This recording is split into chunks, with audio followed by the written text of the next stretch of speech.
Hi friends, welcome to ക്രിസിൽ. പലരുടെയും ജീവിതത്തിൽ ഈ അപ്സ് ആൻഡ് ഡൗൺസ് ഉണ്ടാകുന്നത് ഒരു ഓവർനൈറ്റ് ആണെന്ന് പറയാറുണ്ട്. എന്ന് വെച്ച് കഴിഞ്ഞാൽ വളരെ പെട്ടെന്ന് ജീവിതത്തിൽ വലിയ വീഴ്ചകളും വലിയ ഉയരങ്ങൾ കീഴടക്കുകയും ചെയ്യുന്ന ആളുകളെ നമ്മൾ കാണാറുണ്ട്. ചില സമയത്ത് പല സെലിബ്രിറ്റികൾക്ക് പോലും അത് ഉണ്ടാകാറുമുണ്ട്. അതായത് അവരെ ഒരു സമയത്ത് തള്ളിപ്പറയുകയും പിന്നീട് അതേ ആളുകൾ തന്നെ പിന്നീട് അവരെ പുകഴ്ത്തി പാടുകയും ചെയ്യുന്ന ഒരുപാട് കാര്യങ്ങൾ നമ്മൾ പലപ്പോഴായി കാണാറുമുണ്ട്. പല ആളുകളുടെയും ജീവിതത്തിൽ ഒരു വലിയ നിലയിൽ നിന്ന് അവർ നിലം പതിക്കുകയും പിന്നീട് അതിൽ നിന്ന് ഉയരാൻ സാധിക്കാതെ പോവുകയും ചെയ്യുന്ന ആളുകളെയും നമ്മൾ കാണാറുണ്ട്. എന്നാൽ ചില ആളുകൾ വളരെ മോശമായ കണ്ടീഷനിൽ നിന്ന് വീണ്ടും ഉയർന്നു വന്ന് അവർ ജീവിതത്തിൽ വലിയ വിജയങ്ങൾ വെട്ടിപ്പിടിക്കുന്നത് നമ്മൾ കാണാറുണ്ട്. ഉയരങ്ങളിൽ നിന്ന് നമ്മൾ താഴേക്ക് പതിക്കുമ്പോൾ അതിൻ്റെ ഒരു ആഘാതം താങ്ങാൻ പറ്റാതെ പലരും പല പ്രശ്നങ്ങളിലേക്ക് പോവുകയും ചിലപ്പോഴൊക്കെ ജീവൻ ഒടുക്കുകയും ചെയ്യുന്ന കാഴ്ചകളും നമ്മൾ കാണാറുണ്ട്. അതിൽ നിന്നെല്ലാം ഉയർന്നു വന്ന് തിരിച്ച് അവരുടെ ആ ഒരു പൊസിഷനിലേക്ക് എത്തി ആളുകളുടെ മുമ്പിൽ നെഞ്ചി വിരിച്ച് നിൽക്കുമ്പോഴാണ് അവരെ നമ്മളൊരു വാരിയേഴ്സ് അല്ലെങ്കിൽ ഒരു യോദ്ധാവ് എന്നൊക്കെ വിളിക്കുന്നത്. ജീവിതത്തിലെ വിജയം വെട്ടിപ്പിടിക്കുന്ന ആൾ എന്നൊക്കെ പറഞ്ഞ് നമ്മൾ അവരെ പുകഴ്ത്തി പാടാറുമുണ്ട്. ഇത്രയൊക്കെ പറയാനുള്ളൊരു കാരണം എന്ന് പറഞ്ഞാൽ കഴിഞ്ഞ ദിവസം കണ്ട ഒരു വീഡിയോ ആയിരുന്നു. ആ വീഡിയോയിൽ ഹാർദിക് പാണ്ഡ്യ അദ്ദേഹത്തിൻ്റെ ജന്മദേശമായ വഡോദരയിൽ തിരിച്ചെത്തിയിരിക്കുകയാണ്. അപ്പോൾ ആ വഡോദരയിൽ തിരിച്ചെത്തിയ അദ്ദേഹത്തിന് നൽകുന്ന ഒരു സ്വീകരണം, കാരണം ആ ലോകകപ്പ് ജയിച്ചിട്ട് ഏകദേശം 2 ആഴ്ചയ്ക്ക് മീതെയായി, പക്ഷെ അദ്ദേഹം ഇപ്പോഴാണെന്ന് തോന്നുന്നു വഡോദരയിലേക്ക് തിരിച്ചെത്തുന്നത്. അപ്പോൾ എത്തിയപ്പോൾ അദ്ദേഹത്തിന് നൽകിയ ഒരു സ്വീകരണത്തിൻ്റെ ഒരു വീഡിയോ ഇന്നലെ സോഷ്യൽ മീഡിയയിൽ പ്രചരിക്കുന്നത് ഞാൻ കണ്ടിരുന്നു. അപ്പോൾ എനിക്ക് തോന്നിയ ഒരു കാര്യമാണ് ഇത്. നമുക്ക് എന്തായാലും ആദ്യം നമ്മൾ ഇതിനു മുമ്പ് തന്നെ ഈ വീഡിയോ ഒന്ന് കണ്ടു നോക്കാം. അതായത് അദ്ദേഹത്തിന് ഈ വഡോദരയിലുള്ള ക്രിക്കറ്റ് ആരാധകർ നൽകിയ, അത് അവിടുത്തെ ഗവൺമെന്റ് നൽകിയതാണോ, അദ്ദേഹത്തിന്റെ കൂട്ടുകാർ നൽകിയതാണോ, അതോ അവിടുത്തെ ക്രിക്കറ്റുമായി ബന്ധപ്പെട്ടുള്ള അസോസിയേഷൻ നൽകിയതാണോ എന്നുള്ളത് എനിക്ക് കൃത്യമായിട്ട് അറിയില്ല. പക്ഷെ എന്തായാലും നമുക്ക് ആ വീഡിയോ ഒന്ന് കണ്ടു നോക്കാം.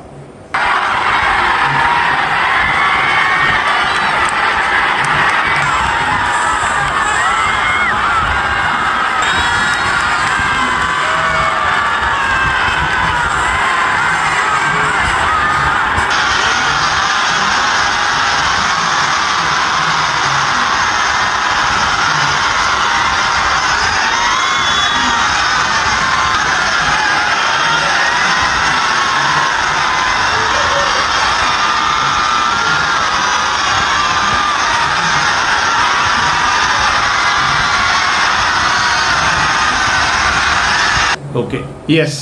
ഇപ്പോൾ ഈ സ്വീകരണ പരിപാടികൾ നമ്മൾ കണ്ടു നോക്കുമ്പോൾ എത്ര ആഹ്ലാദത്തോടും സന്തോഷത്തോടും കൂടിയാണ് ആളുകൾ അദ്ദേഹത്തിനെ വരവേൽക്കുന്നത്, അല്ലേ? അദ്ദേഹവും വളരെ ഒരു എന്താ പറയുക, വളരെ എക്സ്പ്രസീവായിട്ട് ആളുകളെ എല്ലാം വിഷ് ചെയ്തുകൊണ്ട് അവരെല്ലാം കൈ വീശി കാണിച്ചുകൊണ്ട് ഇന്ത്യയുടെ ഫ്ലാഗ് എടുത്ത് വീശുന്ന ഒരു ഇതൊക്കെ നമുക്ക് കാണാൻ സാധിക്കുന്നുണ്ട് ഇതിൽ. ശരിക്കും പറഞ്ഞാൽ ഒരു 4 മാസം മുമ്പ് എങ്ങനെയായിരുന്നു ഹാർദിക് പാണ്ഡ്യയുടെ ഒരു സ്ഥാനം എന്നുള്ളത് നമ്മൾ ഓർത്തു നോക്കിയിട്ടുണ്ടോ? IPL നടക്കുന്ന സമയത്ത് IPLന്റെ തുടക്കം തൊട്ട് ഹാർദിക് പാണ്ഡ്യക്കെതിരെയുള്ള വലിയ വിമർശനങ്ങൾ, അല്ലെങ്കിൽ അദ്ദേഹം മുംബൈ ഇന്ത്യൻസിന്റെ ക്യാപ്റ്റനായി വന്നത് മുതൽ നമ്മൾ കണ്ടതാണ് അദ്ദേഹത്തിനെതിരെയുള്ള വലിയ വിമർശനങ്ങൾ. അദ്ദേഹത്തിനെ കൂക്കി വിളിക്കാത്ത ഒരു ഗ്രൗണ്ട് പോലും അന്ന് ഇന്ത്യയിൽ ഉണ്ടായിരുന്നില്ല എന്നുള്ളതാണ്. ആദ്യ മത്സരത്തിന് ഇറങ്ങുമ്പോൾ തന്നെ ഫസ്റ്റ് മത്സരം അദ്ദേഹം കളിച്ചത് അദ്ദേഹത്തിന്റെ സ്വന്തം സ്റ്റേറ്റ് ആയിട്ടുള്ള ഗുജറാത്തിൽ തന്നെയായിരുന്നു. മുംബൈ ഇന്ത്യൻസും ഗുജറാത്ത് ടൈറ്റൻസും തമ്മിൽ അഹമ്മദാബാദിലെ നരേന്ദ്രമോദി സ്റ്റേഡിയത്തിൽ നടന്ന മത്സരത്തിൽ പോലും വലിയ കൂക്കുവിളികളോടെയാണ് മുംബൈയുടെ ആരാധകർ മാത്രമല്ല അഹമ്മദാബാദിലുള്ള ക്രൗഡ് പോലും അദ്ദേഹത്തിനെ സ്വീകരിച്ചത്. പല മത്സരങ്ങളിലും തല താഴ്ത്തി ആദ്യമൊക്കെ അദ്ദേഹം അതിനെതിരെ എന്താ പറയുക, നെഞ്ചുവിരിച്ച് നിൽക്കാനൊക്കെ ഒരു ശ്രമമൊക്കെ നടത്തിയിരുന്നെങ്കിലും പലപ്പോഴും അദ്ദേഹം പിന്നീട് തലകുനിച്ച് ഗ്രൗണ്ട് വിടുന്ന കാഴ്ച നമ്മൾ കാണുകയും ചെയ്തതാണ്. പിന്നീട് ആ മത്സരങ്ങൾ മുംബൈയിലേക്ക് എത്തിയപ്പോൾ വളരെ വളരെ മോശമായിട്ടുള്ള പ്രതികരണമായിരുന്നു ആരാധകരുടെ ഭാഗത്തു നിന്നുണ്ടായത്. ഹാർദിക് പാണ്ഡ്യയെ കൂക്കി വിളിക്കുന്ന ഒരു ക്രൗഡിനെയാണ് നമ്മൾ മുംബൈ ആ ഒരു അവരുടെ ഹോം ഗ്രൗണ്ടായ വാങ്കഡയിൽ നമ്മൾ കണ്ടത്. രോഹിത്തിനെ സപ്പോർട്ട് ചെയ്തുകൊണ്ട്, അതായത് രോഹിത്തിനെ ക്യാപ്റ്റൻസിയിൽ നിന്ന് മാറ്റിക്കൊണ്ടാണ് ഹാർദിക് പാണ്ഡ്യയെ മുംബൈ ഇന്ത്യൻസ് ക്യാപ്റ്റൻസിയിലേക്ക് കൊണ്ടുവന്നതെന്ന് നമുക്കറിയാം. കാരണം മുംബൈ തന്നെ കണ്ടെടുത്ത ഒരു താരമാണ് ഹാർദിക് പാണ്ഡ്യ. 2013 അദ്ദേഹം മുംബൈക്ക് വേണ്ടി അരങ്ങേറ്റം കുറിക്കുന്നത്. പിന്നീട് പല IPL മത്സരങ്ങളിലും അല്ലെങ്കിൽ അവരുടെ ഈ 5 വർഷത്തെ അവരുടെ ഈ ചാമ്പ്യൻ കിരീടം നേടുന്നതിൽ ഏറ്റവും പ്രധാന പങ്കുവഹിച്ച ഒരു താരവുമാണ് ഹാർദിക് പാണ്ഡ്യ. പക്ഷെ അതിനുശേഷം അദ്ദേഹം ഗുജറാത്ത് ടൈറ്റൻസിലേക്ക് മാറുകയും അവിടെ ക്യാപ്റ്റൻ ആവുകയും 1 വർഷം ഗുജറാത്തിനെ ചാമ്പ്യൻഷിപ്പ് അടുപ്പിക്കുകയും 2ാമത്തെ വർഷം റണ്ണേഴ്സ് അപ്പ് ആവുകയും ചെയ്തു. പിന്നീട് അദ്ദേഹം തിരിച്ച് മുംബൈയിലേക്ക് വരികയും മുംബൈയുടെ മുംബൈയുടെ ക്യാപ്റ്റനായിട്ടാണ് അദ്ദേഹം തിരിച്ചു വന്നത്. അപ്പോൾ ഇന്ത്യയുടെ 3 ഫോർമാറ്റിലും ക്യാപ്റ്റനായിട്ടുള്ള രോഹിത് ശർമ്മയെ മാറ്റിയിട്ടാണ് അദ്ദേഹത്തിന് അന്ന് ക്യാപ്റ്റൻസി കൊടുത്തത്. ഇതൊക്കെ എല്ലാവർക്കും അറിയാവുന്ന കാര്യങ്ങളാണ്, ആ സമയത്ത് ഒരുപാട് ഡിസ്കസ് ചെയ്ത കാര്യങ്ങളുമാണ്.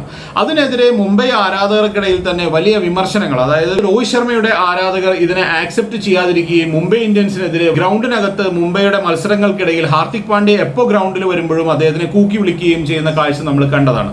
അത് മുംബൈയിൽ മാത്രമല്ല, ഞാൻ ആദ്യം പറഞ്ഞ പോലെ അഹമ്മദാബാദിൽ സംഭവിച്ചു, പിന്നെ സൺറൈസേഴ്സ് ഹൈദരാബാദുമായിട്ടുള്ള മത്സരത്തിൽ ഈവൻ ഹൈദരാബാദിൽ വരെ ആളുകൾ അദ്ദേഹത്തിനെ കൂക്കി വിളിക്കുന്ന കാഴ്ച നമ്മൾ കാണുകയും ചെയ്തതാണ്.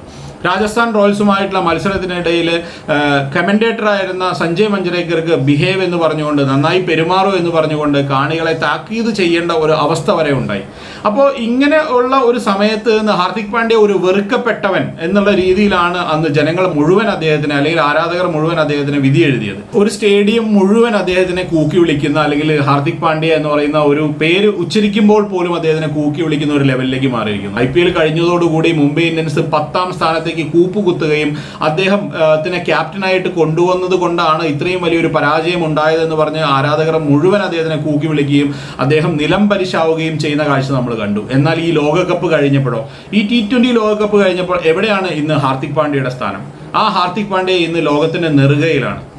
അദ്ദേഹത്തിന് എന്താ പറയുക, വേണമെങ്കിൽ ഒരു player of the tournament award വരെ കൊടുക്കാമായിരുന്നു. പക്ഷേ ബുംറയുടെ ഒരു മികച്ച ബൗളിംഗ് പ്രകടനമാണ് അദ്ദേഹത്തിന് മുന്നിലുണ്ടായിരുന്നത്. അതുകൊണ്ട് തന്നെയാണ് അദ്ദേഹത്തിന് ആ ഒരു player of the tournament award കിട്ടാതിരുന്നതും. ഏതായാലും ഇന്ന് ഹാർദിക് പാണ്ഡ്യയെ ലോകം മുഴുവൻ പുകഴ്ത്തി പാടുകയാണ്. ഇന്ത്യയുടെ ആ ഓൾറൗണ്ടറെ ലോകം മുഴുവൻ പുകഴ്ത്തി പാടുകയാണ്. അടുത്ത T20 സീരീസ് വരുമ്പോൾ ശ്രീലങ്കയിലേക്ക് അദ്ദേഹമായിരിക്കും ക്യാപ്റ്റൻ എന്ന് പറയുന്നു.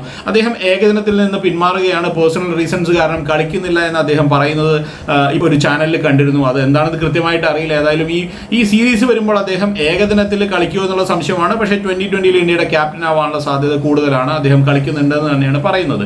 അപ്പോൾ ഇന്ന് നമ്മൾ നോക്കിക്കഴിഞ്ഞാൽ അദ്ദേഹത്തിന് വിവിധ ഭാഗങ്ങളിൽ നമ്മൾ ഈ ലോകകപ്പ് കഴിഞ്ഞപ്പോൾ തന്നെ കണ്ടതാണ്. പല കളിക്കാർക്കും അവരുടെ നാട്ടിൽ ലഭിക്കുന്ന സ്വീകരണങ്ങൾ നമ്മൾ കണ്ടതാണ്. ഹർഷദീപ് സിംഗിന് പഞ്ചാബിൽ ലഭിച്ച സ്വീകരണം, മുഹമ്മദ് സിറാജിന് ഹൈദരാബാദിൽ ലഭിച്ച സ്വീകരണം, രോഹിത് ശർമ്മയ്ക്കും സൂര്യകുമാർ യാദവിനും യശസ്വി ജയ്സ്വാളിനും ശിവം ദുബൈക്കും അവരുടെ മഹാരാഷ്ട്ര ഗവൺമെന്റും അവിടുത്തെ ആരാധകരും നൽകിയ സ്വീകരണം, ഇങ്ങനെ ക്രിക്കറ്റുമായി ബന്ധപ്പെട്ട ലോകകപ്പ് ചാമ്പ്യന്മാരായ ടീമിലെ പല ആളുകൾക്കും അവരുടെ നാട്ടിൽ വലിയ സ്വീകരണങ്ങളാണ് അറേഞ്ച് ചെയ്തുകൊണ്ടിരിക്കുന്നത്. അപ്പോൾ ശരിക്കും പറയുകയാണെങ്കിൽ ഞാൻ ആദ്യം ഈ മുംബൈ ഇന്ത്യൻസിന്റെ മത്സരം തുടങ്ങിയ സമയത്ത് എനിക്ക് മനസ്സിലായ ഒരു കാര്യം, ഹാർദിക് പാണ്ഡ്യ ഭയങ്കര മെന്റലി ടഫായിട്ടുള്ള ഒരാളാണ് എന്നുള്ളതായിരുന്നു എൻ്റെ വിശ്വാസം. പക്ഷേ ഏത് വലിയ ആളും ഇതുപോലെയുള്ള സിറ്റുവേഷനിൽ പതറിപ്പോകുമെന്ന് മനസ്സിലായത് ഹാർദിക് പാണ്ഡ്യയുടെ ഒരു ബോഡി ലാംഗ്വേജ് കണ്ടപ്പോഴാണ്. കാരണം ആ മത്സരത്തിൻ്റെയൊക്കെ ഈ IPL ആദ്യ മത്സരങ്ങളൊക്കെ ആളുകൾ കൂക്കി വിളിച്ചപ്പോഴൊക്കെ അദ്ദേഹം അതിനെ വളരെ കൂളായിട്ടാണ് അതിനെ നേരിട്ടത്. അദ്ദേഹം പാട്ട് പാടിക്കൊണ്ട് ബാറ്റ് ചെയ്യാൻ വരിക, വളരെ ഈസി ആയിട്ടാണ് അതിനെ കണ്ടത്. പക്ഷേ വീണ്ടും അദ്ദേഹം പ്രഷറിലായി പോവുകയും ഇത്രയും ജനങ്ങൾ ചുറ്റും നിന്ന് നമ്മളെ കൂക്കി വിളിക്കുമ്പോഴുള്ള ഒരു പ്രഷറിലേക്ക് അദ്ദേഹം വീണു പോവുകയും അത് ടോട്ടൽ ടീമിന്റെ പ്രകടനത്തെ തന്നെ ബാധിക്കുകയും ചെയ്യുന്ന കാഴ്ച നമ്മൾ കാണുകയും ചെയ്തതാണ്. നമ്മളെപ്പോഴും പറയുന്ന ഒരു കാര്യമുണ്ട്, ഈ ഔട്ട്സൈഡ് നോയ്സിന് നമ്മൾ ചെവി കൊടുക്കാൻ നിന്നാൽ, എന്നു വെച്ച് കഴിഞ്ഞാൽ പുറത്തു നിന്നുള്ള, ഇപ്പൊ നമ്മളൊരു വീട്ടിലൊരു പ്രശ്നമാണെങ്കിൽ കുടുംബത്തിലുള്ള ആളുകളുടെ നോയ്സ് അല്ലാതെ പുറത്തുനിന്നുള്ള ആളുകൾ അതിൽ ഇടപെടാൻ തുടങ്ങിക്കഴിഞ്ഞാൽ ആ കാര്യം കൂടുതൽ വഷളാവും. അപ്പോൾ അവർക്ക് ചെവി കൊടുക്കാതിരിക്കുക എന്നുള്ളതാണ് ഏറ്റവും പ്രധാനപ്പെട്ട കാര്യം. ഒരു ക്രിക്കറ്റ് താരത്തെ സംബന്ധിച്ച്, അല്ലെങ്കിൽ ഒരു സ്പോർട്സ് പേഴ്സണെ സംബന്ധിച്ചിടത്തോളം അദ്ദേഹത്തിന്റെ ആരാധകർ എന്ന് പറയുന്നത് ഇന്ത്യ മുഴുവനുണ്ട്, ലോകം മുഴുവനുണ്ട്. അപ്പോൾ അദ്ദേഹത്തിന് എല്ലാവർക്കും ഈ ചെവി കൊടുക്കാൻ നിന്ന് കഴിഞ്ഞ് കഴിഞ്ഞാൽ ഡെഫിനറ്റ് ആയിട്ടും എപ്പോഴും പ്രഷറിലായിരിക്കും എന്നുള്ളതാണ്. കാരണം ആരാധകർ എപ്പോഴും അങ്ങോട്ടും ഇങ്ങോട്ടും അവർ നന്നായിട്ട് പെർഫോം ചെയ്യുമ്പോൾ ആ നന്നായിട്ട് പെർഫോം ചെയ്യുന്നതിനെ വാഴ്ത്തി പാടുന്നതിനോടൊപ്പം തന്നെ നമ്മളൊന്ന് മോശമായി കഴിഞ്ഞാൽ അപ്പം തന്നെ നേരെ എഗൻസ്റ്റ് പറയുകയും ചെയ്തു. അത് അവരെ കുറ്റം പറയാൻ സാധിക്കില്ല. അവർക്ക് നമ്മളോടുള്ള ആരാധന, ആ ക്രിക്കറ്റ് താരത്തോടുള്ള ആരാധനയാണ്, അല്ലെങ്കിൽ അവർ ആ ഒരു ഹീറ്റ് ഓഫ് ദ മൊമെന്റ് പറയുന്നതാണ് എന്നുള്ളത് നമ്മൾ മനസ്സിലാക്കണം. ഏതായാലും ഹാർദിക് പാണ്ഡ്യയെ സംബന്ധിച്ചിടത്തോളം അദ്ദേഹം പഠിക്കേണ്ട ഒരാളെന്ന് പറയുന്നത് എനിക്ക് മഹേന്ദ്ര സിംഗ് ധോണിയുടെ ലൈഫിൽ നിന്ന് ചെറിയ ഒരു പേജെങ്കിലും പഠിക്കണമെന്ന് എനിക്ക് പലപ്പോഴും തോന്നാറുണ്ട്. കാരണം എന്താണെന്ന് വെച്ച് കഴിഞ്ഞാൽ മഹേന്ദ്ര സിംഗ് ധോണിയെ നമ്മൾ നോക്കിക്കഴിഞ്ഞാൽ അറിയാം, നമ്മളിപ്പോൾ ഈ ഇന്ത്യ ഈ T20 ലോകകപ്പ് ജയിച്ചപ്പോഴാണ് അദ്ദേഹം ഇൻസ്റ്റാഗ്രാമിൽ വർഷങ്ങൾക്ക് ശേഷം ഒരു പോസ്റ്റ് ഇട്ടത് എന്ന് ഞാൻ എവിടെ വായിച്ചിരുന്നു. അപ്പോൾ അദ്ദേഹത്തിനെ സംബന്ധിച്ചിടത്തോളം അദ്ദേഹം സോഷ്യൽ മീഡിയയുമായിട്ട് ഒട്ടും കണക്റ്റഡ് അല്ല മഹേന്ദ്ര സിംഗ് ധോണി. മാത്രമല്ല അദ്ദേഹം ടീമിലുള്ളപ്പോൾ പോലും ടീമിലുള്ള ആളുകളുടെ സജഷൻസ് അല്ലാതെ പുറത്തു നിന്നുള്ള ഒരു സജഷൻസ് എടുക്കുന്ന, അല്ലെങ്കിൽ അവരുടെ ഒരു നോയ്സിന് കാതോർക്കുന്ന ഒരു സ്വഭാവം മഹേന്ദ്ര സിംഗ് ധോണിക്കില്ല. നമുക്കറിയാം 2019 അദ്ദേഹം എപ്പോൾ റിട്ടയർ ചെയ്യും, ആ ലോകകപ്പിന് ശേഷം എപ്പോൾ റിട്ടയർ ചെയ്യും എന്നുള്ള ഒരു സംസാരം നമ്മളുടെ ചാനലുകളിലും സോഷ്യൽ മീഡിയയിലും ഒക്കെ നിറഞ്ഞു നിന്നിരുന്ന സമയത്ത് അത് എന്താണ് സംഭവിക്കാൻ പോകുന്നതെന്ന് ആലോചിച്ച ആളുകൾ ഇങ്ങനെ നിൽക്കുന്ന സമയത്ത് പോലും മഹേന്ദ്ര മഹേന്ദ്ര സിംഗ് ധോനി റാഞ്ചിയിൽ അദ്ദേഹത്തിന്റെ ഫാം ഹൗസിൽ നിലം ഉഴുന്ന ട്രാക്ടർ ഓടിക്കുന്ന ഒരു കാഴ്ച നമ്മൾ കണ്ടിരുന്നു. അപ്പോൾ ഇതിനെ അങ്ങനെയാണ് അദ്ദേഹം കാണുന്നത്. ഈ ഔട്ട്സൈഡ് നോയ്സിന് നമ്മൾ ചെവി കൊടുക്കാൻ നിന്നാൽ നമ്മൾ ട്രബിൾ ആവും എന്നുള്ള ഒരു പിക്ചറാണ് അദ്ദേഹം നൽകുന്നത്. നമ്മൾ ഇതിനു മുമ്പ് 2011 ലോകകപ്പ് ജയിച്ചപ്പോൾ അന്ന് വന്ന പത്രവാർത്തകളിൽ നിന്ന് മനസ്സിലാക്കാൻ സാധിച്ച ഒരു കാര്യം എന്ന് പറയുന്നത്, ആ 2011 ലോകകപ്പിന്റെ സമയത്ത് ക്യാപ്റ്റനായിരുന്ന മഹേന്ദ്ര സിംഗ് ധോനിയും കോച്ചായിരുന്ന ഗാരി കേഴ്സണും അന്ന് ടീമിലുണ്ടായിരുന്ന ആളുകളോട് പത്രവായന അവസാനിപ്പിക്കാൻ പറയുകയായിരുന്നു. കാരണം എന്താ വെച്ചാൽ ഇന്ത്യയിൽ വെച്ചായിരുന്നു ലോകകപ്പ് നടന്നത്.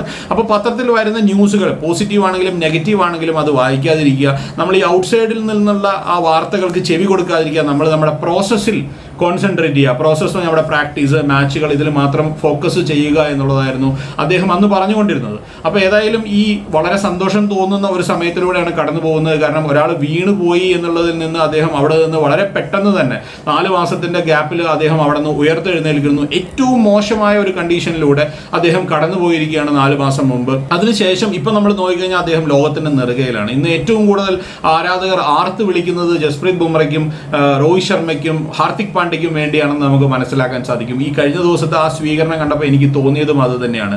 എത്ര പെട്ടെന്നാണ് അദ്ദേഹത്തിന്റെ ജീവിതം വീണ്ടും ഒരു പഴയ ഒരു ഹൈറ്റ്സിലേക്ക് പോയതെന്ന് കാണുമ്പോൾ വളരെ സന്തോഷം തോന്നുകയാണ്. ഏതായാലും Hardik Pandya, hats off to you. ഈ ഒരു പ്രഷറിലും ഇന്ത്യക്ക് വേണ്ടി മനോഹരമായി പെർഫോം ചെയ്യാൻ സാധിച്ചതിന്.